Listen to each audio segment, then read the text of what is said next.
She began a philanthropic mission that would continue until her death, ultimately donating millions of dollars to Jewish causes. By the 1960s, she had visited Israel twice and one of the largest supporters for Israeli bonds. She established 2 youth centers, and her charitable work extended beyond Jewish causes. Sales from her autobiography and proceeds from her Golden Jubilee dinner went to organizations such as the Episcopal Actors Guild, the Negro Actors Guild, and several hospitals and homes for the elderly.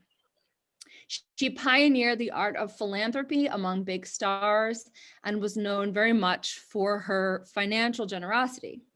Tucker was a transnational figure. She appeared in the UK and returned to Britain in the mid-20s, almost every year into the 1960s. And if I can get it right, this is the slide showing Tucker in Britain in 1928 at Whitechapel Theatre.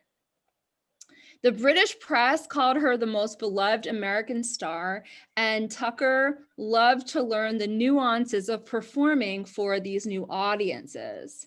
When the Beatles were famously asked who their favorite American group was, and they replied, Sophie Tucker, it was not only a comment about her weight, but also her influence on British culture. Tucker's travels to Britain and the provinces encouraged her to see more of the world. And eventually she augmented her travels to Australia, South Africa, and of course, Israel.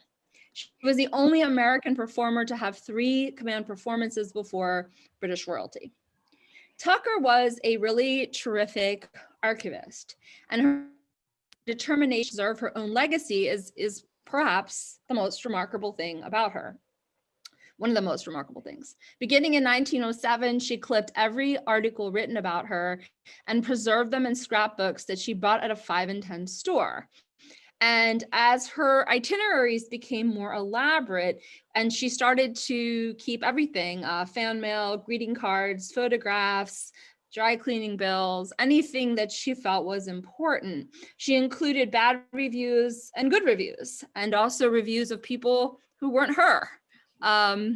This is an example of just what one of these scrapbooks looks like at the New York Public Library, and there are about 500 of them, a little bit more maybe, between the New York Public Library and Brandeis University. So the woman never met anything she liked to throw out. So again, by the time she died, there were approximately 500 scrapbooks, and she would actually go and look at them after she had donated them. And so this is one of the ways in which I've managed to tell this story, understanding her correspondence with fans, everyone from, Joe Schmo, who came to see one of her performances, to somebody like Albert Einstein, who she wrote to about refugees. And she has a lot of kind of firsts in the larger trajectory of women's history. She was the first female president of the American Federation of Actors. She was the first woman to be inducted into the All-Male Friars Club. She was the first woman to be inducted as a trustee for Israeli bonds. And she was very concerned with all sorts of women's issues in interesting and complicated ways. She supported a maternity ward that was named after her at a Denver hospital. And she was, importantly, one of the first women to bring jazz to the masses. She had her own band, her own jazz band, with 5 male accompanists, which was quite unusual for the time period. She also helped other women in the industry, most famously her mentee, Judy Garland, and others like Carol Channing, who cited Tucker as one of their most important influences.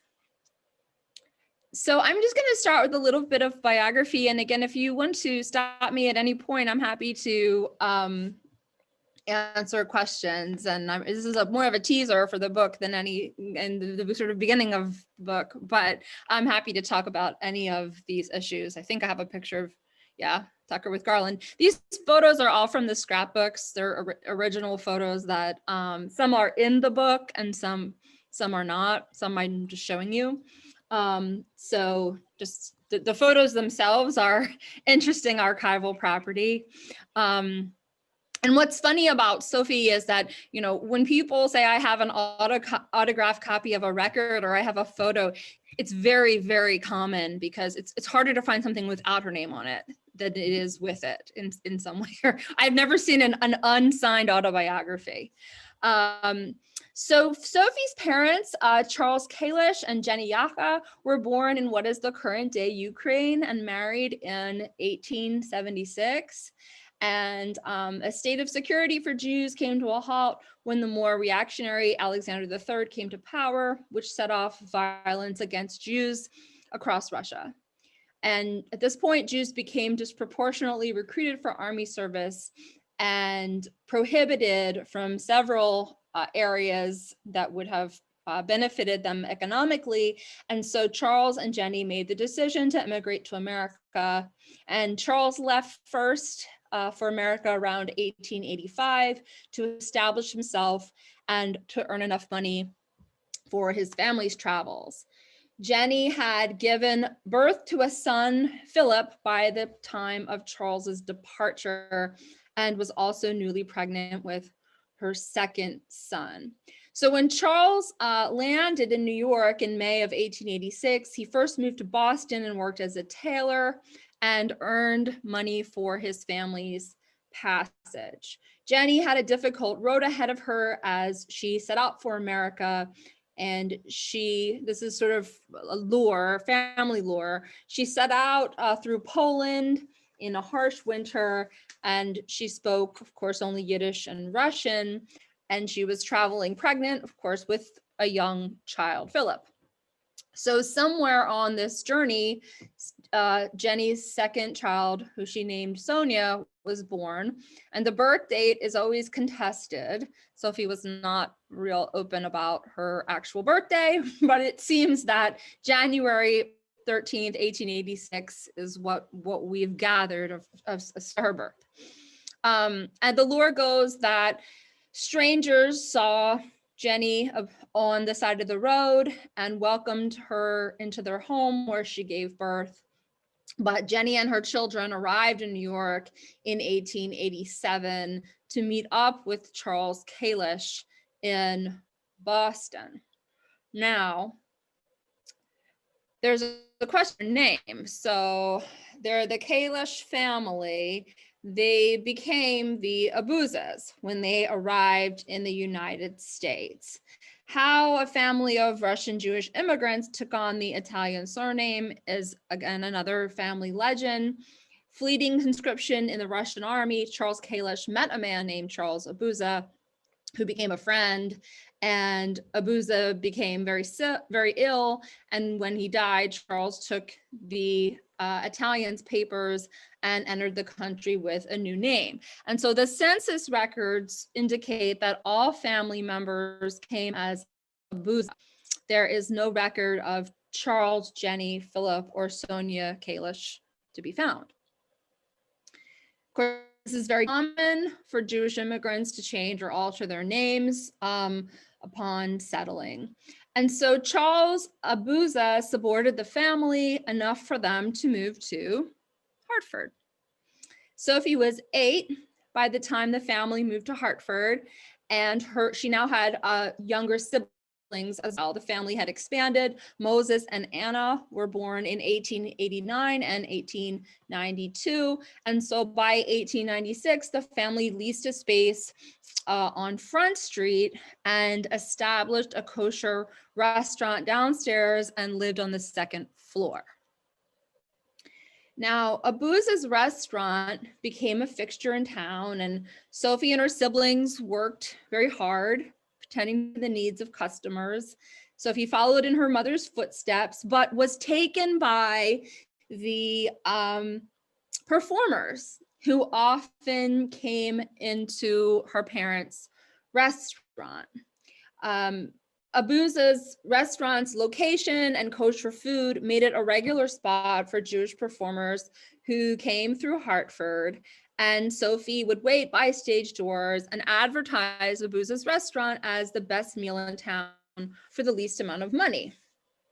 Now, Yiddish theater actors made a very big impression on the young girl. She waited on people like Jacob Adler, and she used extra money from working in the restaurant to see shows. But as much as she adored the Yiddish players, she understood that Jewish plays didn't have the drawing power of more mainstream American theatrical productions. And so when she met people like the Howard Brothers and the Empire City Quartet, who were larger billing stars on the vaudeville circuit, came through Abuza's, she listened to what they had to say. Now, as she moved through grade school, Sophie was realizing that she had a real talent. She was getting lots of compliments on her voice, and she was starting to mimic the things that she saw in the theater. By the time that she was 13, she was entirely comfortable performing for large audiences. But the biggest obstacle she faced as a young girl was her weight. At the age of 13, she weighed 140 pounds. And this was not the aesthetic of the sort of turn of the century woman. But she still started to perform at Riverside Park and in other places where people started to realize that she was not just a talented singer, but also somewhat of a comedian. And that by kind of capitalizing on her weight and by talking about herself, she was starting to get laughs and establish a rapport with the audience. Now, her parents were not happy about all of this. And at the time, being a performer was seen as being a gypsy, being a vagrant. And the natural progression for Sophie would be to marry and have children and be a dutiful Jewish daughter and have a life similar to that of her mother. And so Sophie was not real happy with that idea. And she also was, in some ways uncomfortable about the very sort of lack of experience she had had with men in general. She, again, was very ambivalent about her physical makeup and about the ways that she maybe received less attention than some of her female friends.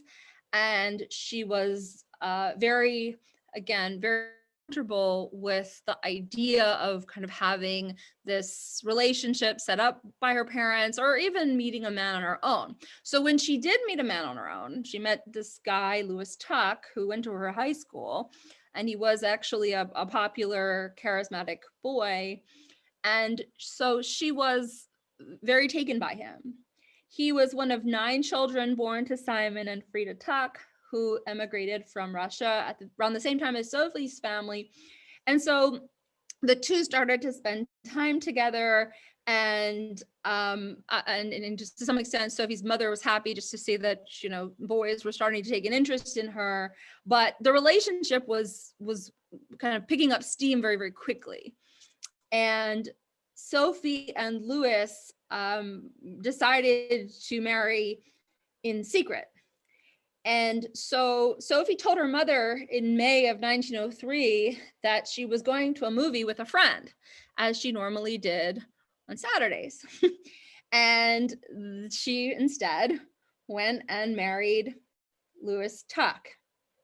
She came home to tell her family that she was married, and her family, of course, was very, very upset because this was not what people did, Jewish women did at the turn of the century, and the marriage was kept a secret until they could have a formal Orthodox wedding.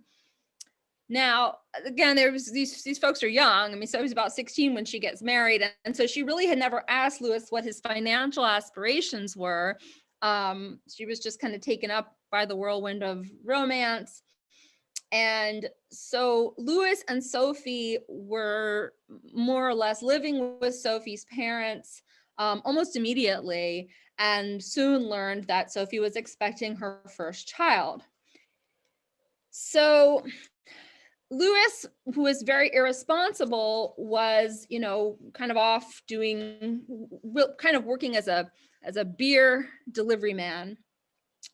And when their son Albert, who was the first Abuza grandchild, was born in February of 1905, Sophie begged Louis to get a better job and help them work, live outside of her parents' home, and to, establish some independence. And he just was, not really about that. So one thing that Sophie realized was that she was not going to be like her mother and live, as a woman, sort of kept woman with her child. And she told Louis that they would need to separate. Louis moved in with his sister, and Sophie was left to tell her parents that the marriage was not going to work. Now, at the time that her parents realized that she was separating from Louis Tuck, they did not realize that she was also planning on leaving her son and leaving Hartford and pursuing a life on the stage, which is really what she wanted to do. With the money she had earned from working in the restaurant, she planned her departure, telling them that she needed to take 2 weeks off to maybe reconcile with Louis. But Sophie knew she was never coming back. As she waved to her infant son in her sister's arms, she felt guilty. And she remembered telling herself, it's only by getting out, making something of yourself, that you can do most for son and for mama, who has done so much for you. But the Abuzas were not struggling financially. The restaurant was stable. The family home had additional rooms to rent. And Sophie was really leaving for her own desires. So she traveled first to New Haven and then to New York.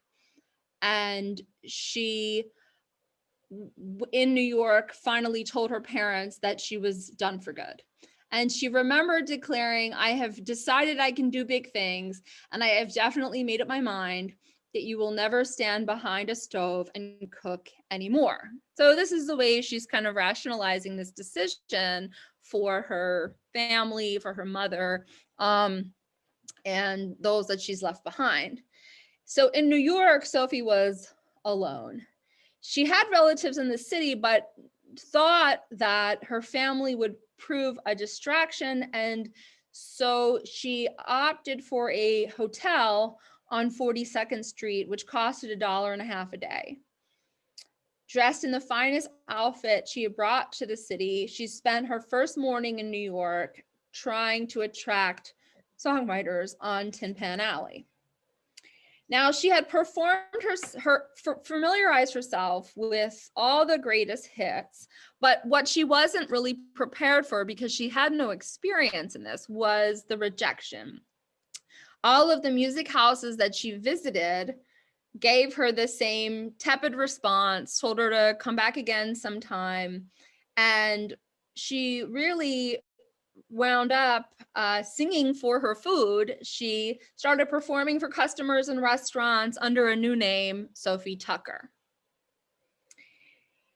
And she started talking to people and figuring out where she could find work, and also looking at performers and looking at the ways that people were fashioning themselves on stage. And so she saved money, what little money she had, to buy more fashionable outfits, to restyle her hair, and eventually landed a job in the fall of 1906 singing in the German Village for $15 a week.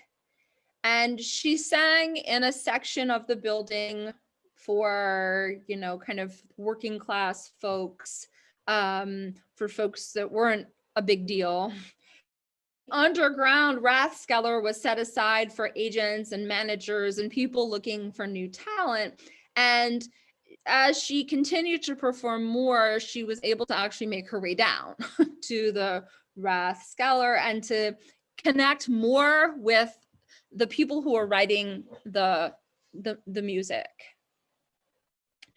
This is about the time when she started to develop her business acumen. Every individual that Tucker came into contact with, managers, busboys, song pluggers, the ladies who sold her clothes, anything, she kept their business cards. She wrote to them. Those are all in the scrapbooks. And they were people that she saw as potential customers.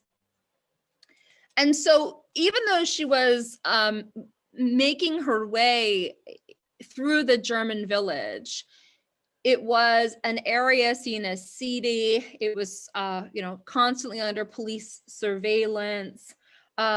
There were several parts of this neighborhood where prostitution was very common.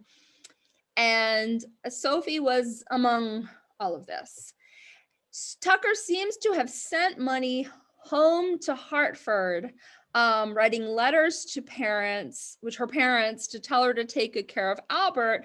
It seems that her parents never responded. And it does not seem as if Sophie saw her son, at least during her first year in New York. When she was still at the German village, she took a chance during an amateur night at the 125th Street Theater for a manager named Chris Brown. She wanted to move on to bigger things. And when Brown saw her, now more seasoned than she was when she first got to New York, he liked her voice, but not her appearance. And this is where he kind of famously said, "This one's so big and ugly, the crowd out front will razz her, or better get some cork and black her up." And so this was the beginning of Tucker's career as a blackface performer. And once she had success with Brown, she was put in blackface and given the kind of costume that went with that, and performed with a lot of success. And so after this, she was booked on a small vaudeville circuit and became known as a coonshouter, which was a title that women had held before her. People like Anna Held, Nora Hayes, and Mae Irwin, and also Fanny Bryce, became quite adept at this style of singing. And many white women, Jewish women, started their careers as coonshouters, a sort of one kind of minstrelsy. These kinds of songs were a popular staple in both minstrelsy and vaudeville shows, which were the most popular forms of entertainment at the turn of the century. And Tucker in particular sort of rose to fame as the world-renowned coonshouter. And so this was the way that, again, she made her way into vaudeville on the small time circuit. She was paid to $20 a week, traveling up and down the East Coast. She says that she hated the disguise. It was demeaning, and the burnt cork proved messy and difficult to remove. And she did not share this news with her family. One of her first performances was near her hometown in Hartford, in Meridian, Connecticut. And she was very worried that somebody in the audience might recognize her. It's Meriden. Meriden, sorry. Meriden, yes. Meriden. So anyway, this time on the road was quite difficult for Tucker. She moved through New England, smaller towns in Pennsylvania, New Jersey, New York, and Ohio. The theaters were often dirt and small and far from sanitary, but calls from encores became more frequent, and Tucker started to feel the acceptance that she had longed for. She started to build a kind of connection to the crew and the orchestra and others supporting the show, while also spotting new publicity men were coming to watch her. Audiences were amazed by Tucker's act, and they were really talking about her versatility. Audiences were often astonished that she was a white woman. One review said, "So completely does she deceive her audiences that it is not until the end, when she removes her black gloves and fluffy wig, do they realize she is not a negress." Okay.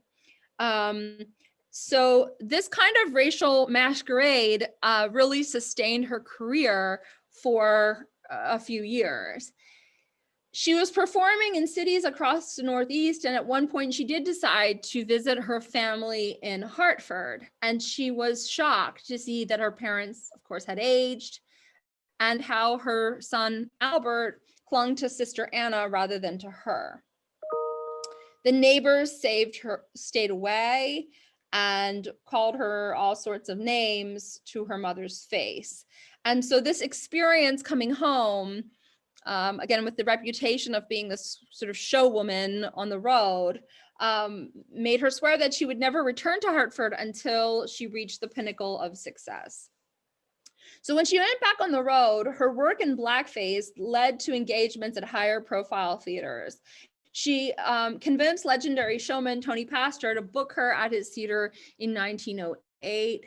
And this was a dream of hers. Along the bill of hers were people like Leonzo, a juggling Dutch butcher, Mademoiselle Zor, a novelty wire walker, all sorts of people, acts on the vaudeville bill.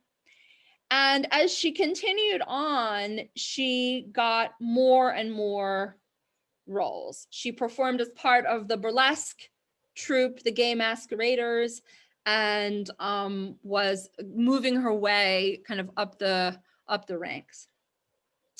Burlesque paid off when major New York talent agent traveled to see Tucker in a Holyoke engagement and offered her a spot in the Ziegfeld Follies. Tucker felt as if she was dreaming, and although she begged to perform as herself, the agent insisted that she remain in blackface. Of course, Ziegfeld, by this point, 1909, was one of the largest theater impresarios and could make or break a major performer like Tucker. And Tucker was slated to perform some classic Tin Pan Alley standards. And she wanted to wear this fantastic gold lame gown, a glamorous dress on stage. But Ziegfeld realized that the show was missing a song and dance number that was centering on President Roosevelt's recent jungle expeditions, and felt that Tucker was up for the task. And so there was this new act called Moving Day in Jungletown, which featured a blackened up Tucker surrounded by scantily clad girls in animal prints. And so this really angered her. It made her feel very insecure, and that the costumes were distracting, and that also the song itself didn't allow her to really show off her vocals.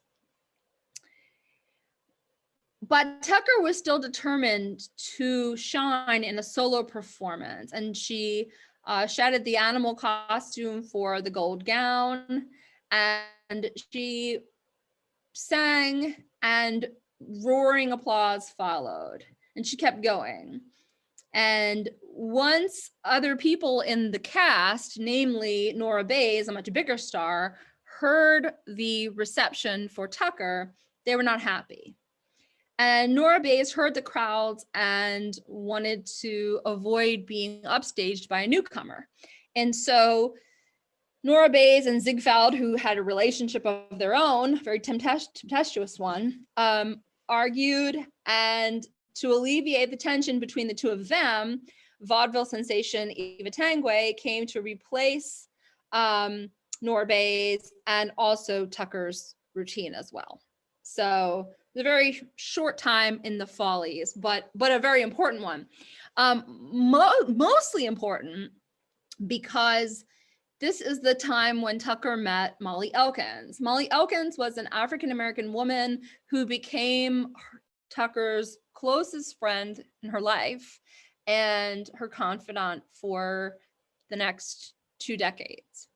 And Elkins had worked as a maid for Follies performer Lillian Lorraine, but Molly Elkins was a vaudevillian herself. She had worked with Burt Williams and George Walker, which were one of the most renowned Black vaudeville troupes. And so she understood the craft. And she understood what it was like to be both on stage and behind the scenes. So little is known about the specifics of Elkins' career before she met Tucker, but she was an important confidant for Tucker at a moment which was pretty critical in her career. Tucker remembered meeting Elkins as that friendly, wholesome talk that promised to root for me, the feeling that there was now at least more than one person in the theater to whom Sophie Tucker was more than just a name on the program. And so when Tucker became more successful in later years, Elkins traveled with her as her personal maid, but more of what we would think of today as a personal assistant, telling Tucker when to eat, what to wear, boosting her confidence. Elkins understood Tucker in ways that her own mother and sister did not. Certainly the ups and downs of a performer's life. Elkins would also alert Tucker to racial inequality and motivate the singer to use her influence to better conditions for her own African-American peers.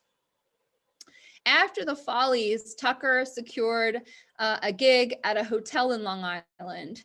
And during this routine, one of William Morris's agents was seated in the audience. And he was so impressed with Tucker that he booked her to play at William Morris's signature house, the American Music Hall, located in the heart of Broadway. And so this is what Tucker recalls as, turning a corner, one of the most important corners in my life. William Morris was a natural friend for Tucker, born only a decade before her as Zelman Moses in the eastern part of the German Empire. His family immigrated to the United States when Morris was 9, changing their name to assimilate. Morris worked lots of jobs, and he was a quick study, but very much like Sophie Tucker, he was drawn to the world of entertainment. And by the time he was 25, William Morris was an independent agent working on commission. By the time he met Tucker, he had become very successful, starting his own vaudeville circuit, the William Morris Amusement Company. And his main theater was the American Music Hall in New York City, a lavish 2,500 seat structure that was among the best in the business. And so Tucker signed with the William Morris Company and continued on the billing as America's Greatest Coon Shouter. And she started to move up what would become much bigger vaudeville bills through Morris houses. Morris houses were located in Boston, New Orleans, Indianapolis, Cincinnati. And she started to freshen her material. She knew that audiences did not want to hear the same songs over and over again. And songs like My Husband's in the City quickly became one of her signatures, which depicted the joy of being away from a lousy husband, except on the weekends, which prioritized the fun women could have independently. And so she started to move further by singing more openly about sex and by studying the art of masquerading the double entendre. Other white women in vaudeville, particularly Eva Tangway and later Mae West, were known for body entertainment and were quite notorious among peers and reporters. But because Tucker was not a conventionally sexy starlet, she learned how to straddle a fine line between comedy and crassness. So by the summer and fall of 1911, Tucker's career reached new heights as she made her first recordings with Edison Records. And she was featured on the cover in July of Phonograph Monthly as a part of a quartet of real stars who were Edison artists. She received $100 for each recording and 1 penny in royalties for every record sold. And Tucker was promised that she would release 9 more Edison recordings over the course of the year. Now, Tucker did not like being recorded. And what's very interesting about her is for somebody who performed with such frequency, there are actually very few recordings of her. There's a lot of records, but proportionally very few, because she didn't like how she sounded on records. She said, "I sound like a foghorn." And she was convinced that she sounded absolutely dreadful. She never preferred recorded sound to live performances, even as the technology improved. And she banked on her body type and personal delivery as a hallmark of her originality. So in January of 1911, Tucker introduced a new song called "Some of These Days," which would become Tucker's theme song and later the title of her autobiography. It was penned by a then unknown African-American artist named Sheldon Brooks, and the song was sought after by many artists made famous by Tucker. Some of These Days not only advanced Tucker's career, but also that of Brooks as well. And Tucker credited Molly Elkins with really bringing Brooks to her attention. And Molly sort of said to her, "When are you so important that you can't hear a song by a colored writer?" And so Tucker listened to the song and obviously gave it a shot. Tucker was credited not only with making the song famous, but also with giving a Black writer a unique chance to be heard. At her Golden Jubilee celebration many decades later, civil rights leader Ralph Bunche told the story of Tucker's generosity towards Brooks as a representation of her overall attitude towards African Americans and racial equality. By October of 1913, Tucker was scheduled to headline at Polly's Theater in her hometown of Hartford. She had seen her son Bert very little since she was touring on the road. Her sister and mother brought him to New York, and she had made a short trip to see her family in Hartford sometimes during her show travels. Bert was enrolled in a military academy at the time, and so her return to Hartford, not as a shunned daughter of Jenny and Charles Abuza, but as a major star, was one of the most important moments in her life. As she recalled those 7 days in her hometown, she felt that they compensated for all the effort and disappointment and sorrow that have gone over the dam. Audiences packed in to see the native daughter sing with encore after encore and thundering applause. She knew that she had truly made it in vaudevilles and musicals, but she understood now that she was accepted as a legitimate entertainer from the people who mattered most to her. Tucker also witnessed her mother working with other Jewish women to collect money for a Jewish home for the aged in the community, raising her awareness that made her the philanthropist she was later in her life. Tucker knew many of these women had scraped by to survive when they first came to America and were now giving back. As Tucker would later become one of the most charitable entertainers, Jenny Abuza's strong feelings about providing for those in need influenced her daughter dramatically. So while this is only the beginning of Tucker's story, and I'm leaving it at Hartford for a reason, it illustrates the formation of major themes in her life for decades to come. She would only become more famous both within the United States and internationally, and colleagues eventually ranged from Louis B. Mayer and other industry heads to Eleanor Roosevelt and Golda Meir. She changed her branding often to keep with public taste, but stayed true to her motto of keeping in constant communication with her audiences. Things were not always easy for the singer, as motion pictures and later television led to the demise of vaudeville, and while newer stars came on the scene. Yet she managed to stay relevant until her death in 1966.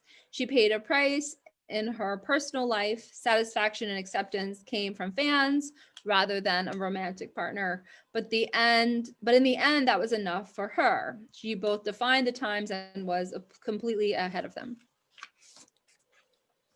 Thank you so much.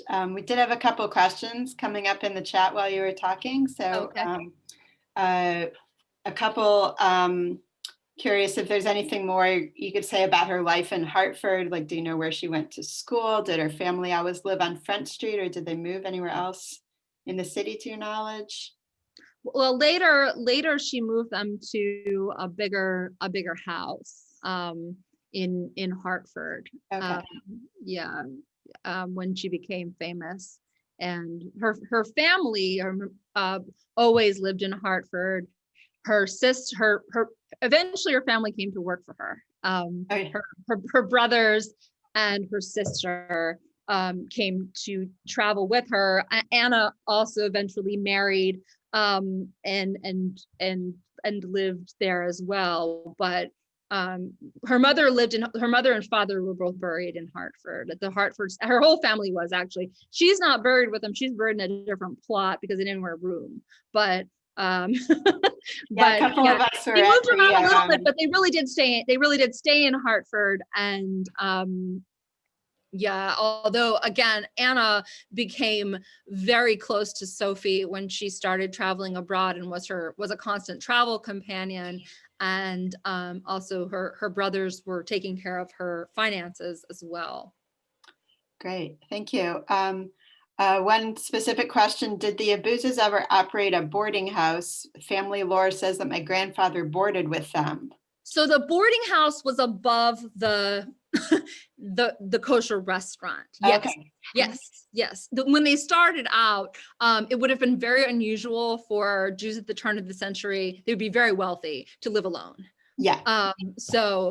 Yes, the answer to that is, I maybe wasn't clear on the talk. It's actually it's in the book, but that the Abuza's boarding house was above the restaurant, and yeah, Great. they So this often family took in lore, boarders, and often the entertainers who she got close with were living with her family as well as eating in the restaurant. okay, thank you. And then a much bigger, broader question, I guess. Yeah. What do you think drove her ambition? What do I think drove her ambition? Well, maybe can we clarify that one a little bit? I mean, in general, as a performer, or why do I think that she did all this stuff that was unconventional? I guess as a performer is how I'm taking that question, but if the person that asked it wants to unmute and clarify, that would be fine too. Hi, sorry. Thanks. It's a Lauren. really good question. Aaron. I guess, I mean, clearly she was very hungry to be very, very successful. And I'm just, her parents made a living. They had this restaurant. Like, it wasn't, she necessarily came from nothing and therefore felt this burning desire. So I just, knowing how intimate you sort of are with her, I'm just curious, what do you think drove that? I think that what happened was, and again, I mean, this is hard to know, I mean, especially because the way that she advertises herself is, of course, very different than the way that she really was. But I think she had a profound sense of insecurity that was only really, that kind of hunger that was only met when she was on stage and surrounded by people. She was never really happy unless she was on stage, again, in crowds, being publicized, seeing her name in headlines. I mean, these clippings are sort of evidence of that. She really liked to read about herself, and I think she was a very lonely person and was a very lonely child, if I had to guess. I mean, she clearly had ambitions that were not, quote, normal, right? She didn't want to just get married and like hang around. And I think that in some ways, Louis Tuck provided a really good excuse to leave. And I'm not saying he was a fantastic husband or anything, but that it was an out for her, and that the way that she felt when she was around her show business family was so much more natural than she was around her regular family. And she was never close. She was close to her mother, and when her mother dies, it's a terrible moment in her life. But and her father too. But the show business stuff is really where her heart is. And the people that she meets, and the friendships, and all the letters, and that kind of intimacy that she has with the people that were in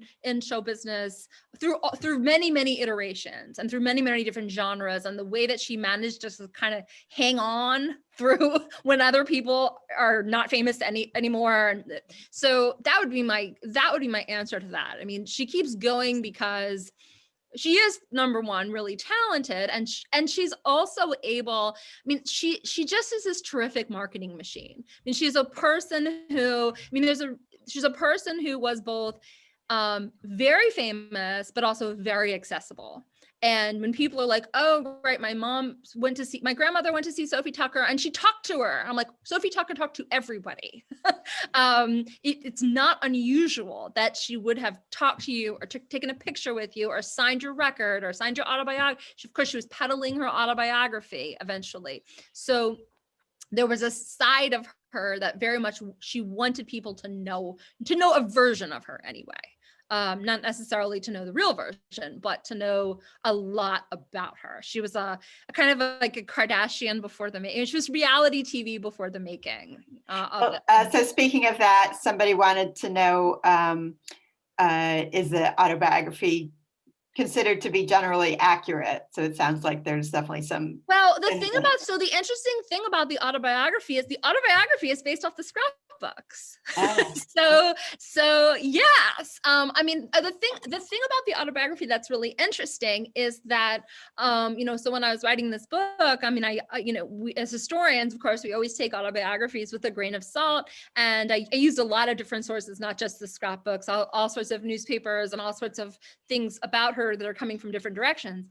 But when you see how she wrote it and that she's really charting her journey through this collection of archives that she has assembled, which is, in my opinion, it's the best archival collection of vaudeville materials out there. I mean, whether you care about Sophie Tucker or not, because she clipped everything, it really does illuminate the state of entertainment and the state of the business in that time. And she's pretty, I mean, she's not open about how she feels personally in relationships and with men and that kind of thing, but she's very candid about her professional career.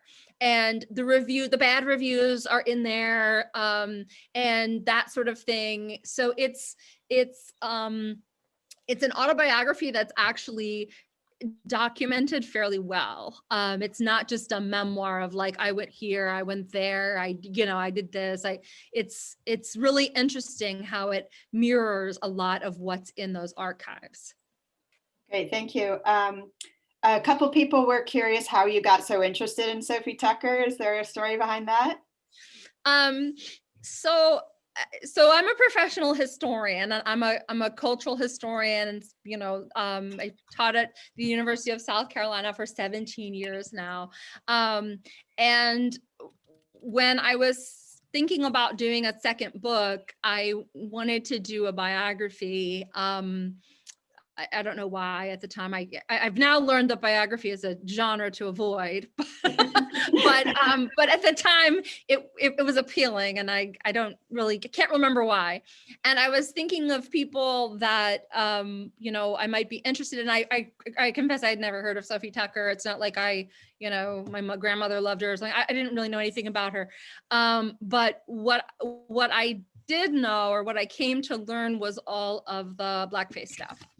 And my first book, which is so much about racial exchange and racial transgressions, and that's what I'm really interested in, and that's mostly what I write about. The story of her influence and the story both ways. The African American story was what did it for me.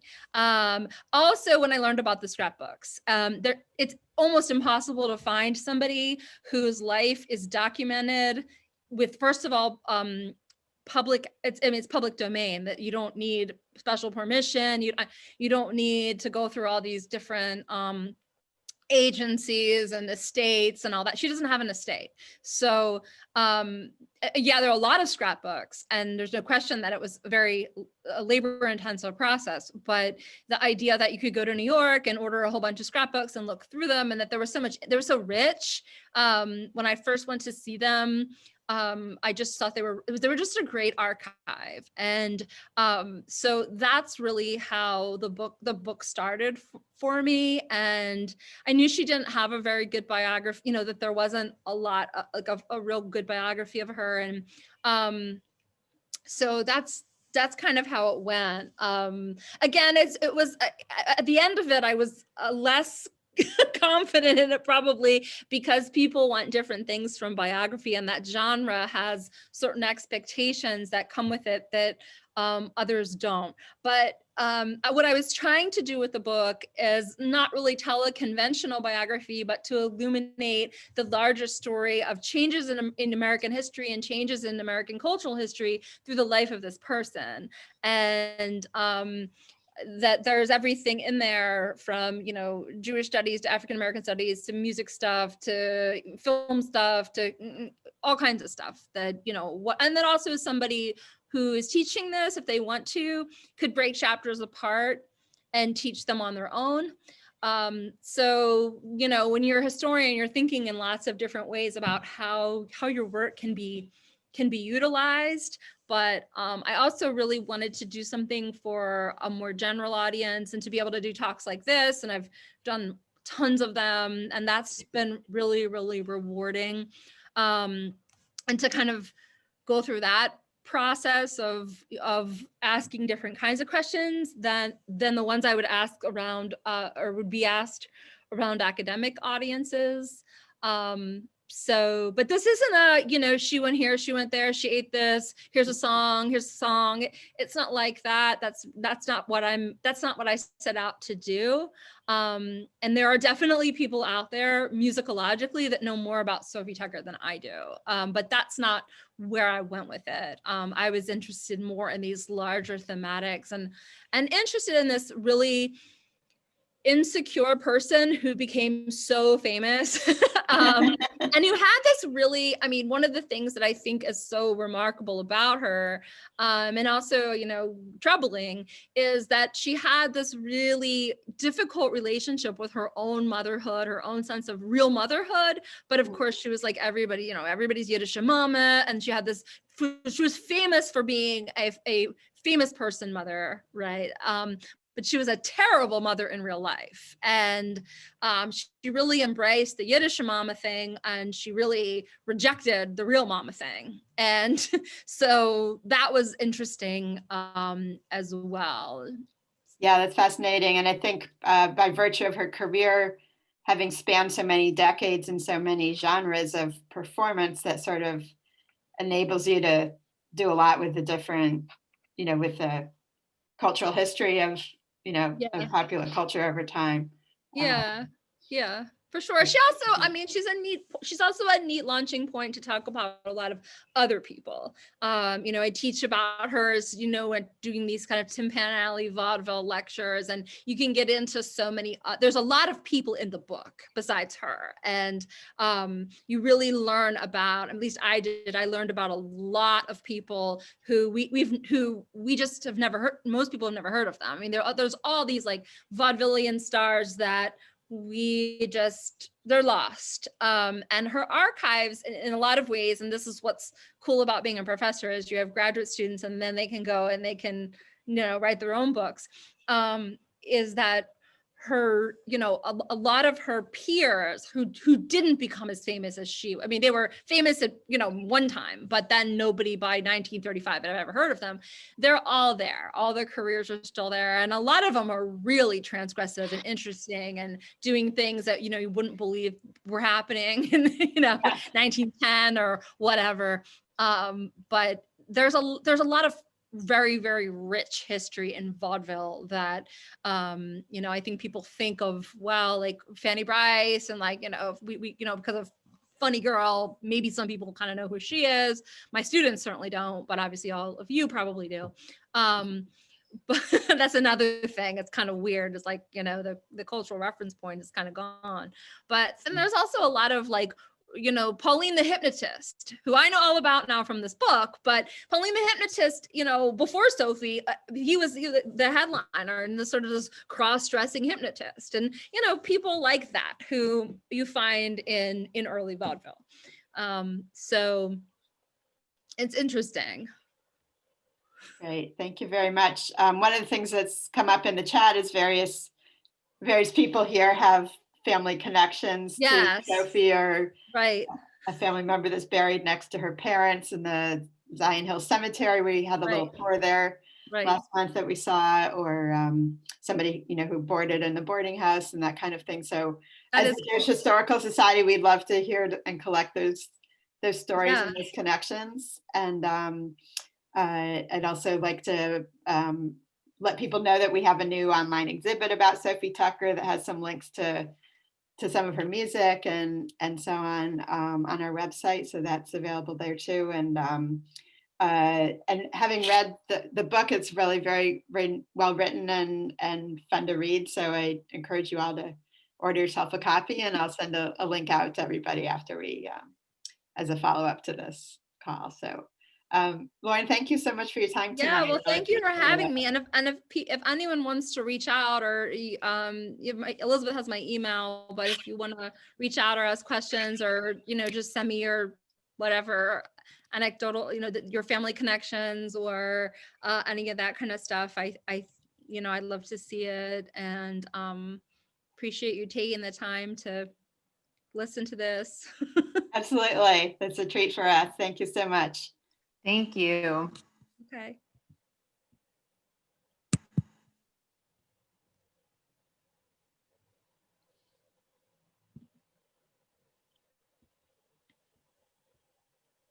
I don't know how to turn this off.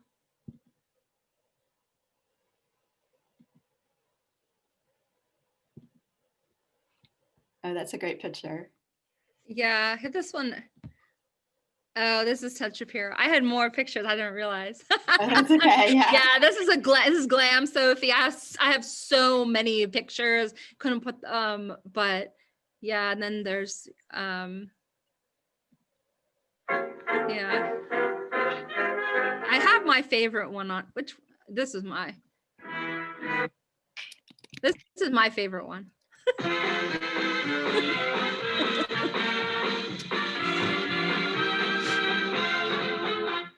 Ladies and gentlemen, I'm a gal who never wanted to mix into politics, but my country needs me now, cause it's in one awful fix. You men have been running the USA for years, you've had full sway.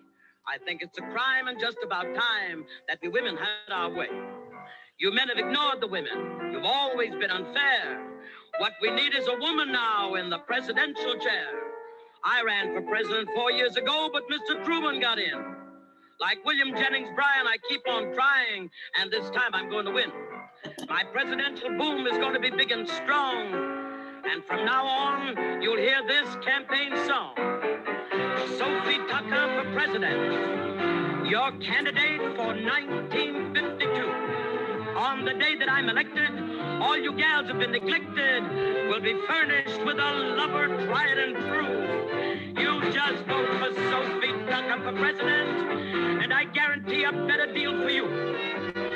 You women who have husbands who just go to bed and snore, I'll pass a law, I'll make them be as amorous as of yore. Like Dr. Pepper, they'll be good at 10 and at 2 and at 4. You vote for Sophie Tucker for president, your candidate for 1952. And here is my platform. When I'm elected, I will see to it that we women get our rights. We'll not only have better days, but more enjoyable nights. We've been getting the old 1-2 from all of you politicians, when what we want is greater affection and better loving conditions. We now have government controls on all kinds of merchandise. When I get in, we're going to begin to put controls on all you guys. We'll put a control on every old wolf who's cheating on his spouse, and we'll freeze what he's got to cheat with before he leaves the house. And when it comes to the forgotten man, I'll go one better than Mr. Truman. I'll put every forgotten man with some forgotten woman. And if they need information on that popular indoor sport, instead of the congressional record, I'll send them the Kinsey report. For the betterment of our widows, you can't beat the Tucker plan. In every closet, a new mink coat, and every boudoir man. You may get a widow's pension now, maybe all right. But what good is a pension on a cold and rainy night? What you women need is a guy like Clark Gable to call on you every night at 9 with a big, long, kosher salami and a bottle of Manischewitz wine. He'll take care of your welfare in a manner you'll adore. And you can call up your psychiatrist and tell him you don't need him anymore. That's why I say we've got to have a woman in the White House. Women are doing everything today. We have women doctors, Hooray for the women doctors. We have women lawyers. Hooray for the women lawyers. We have women plumbers. Hooray for the women plumbers. In fact, there's very little difference between a man and a woman. Hooray for that little difference. Stop your heckling, please. Here is the most important issue. When it comes to the policy of foreign affairs, may I modestly say, I've had a couple of foreign affairs and I handled them okay. I'll take care of those Russian diplomats who do nothing but stall or disagree. Because when I get through with those guys, they'll have no strength to veto me. There's a big difference between war and peace.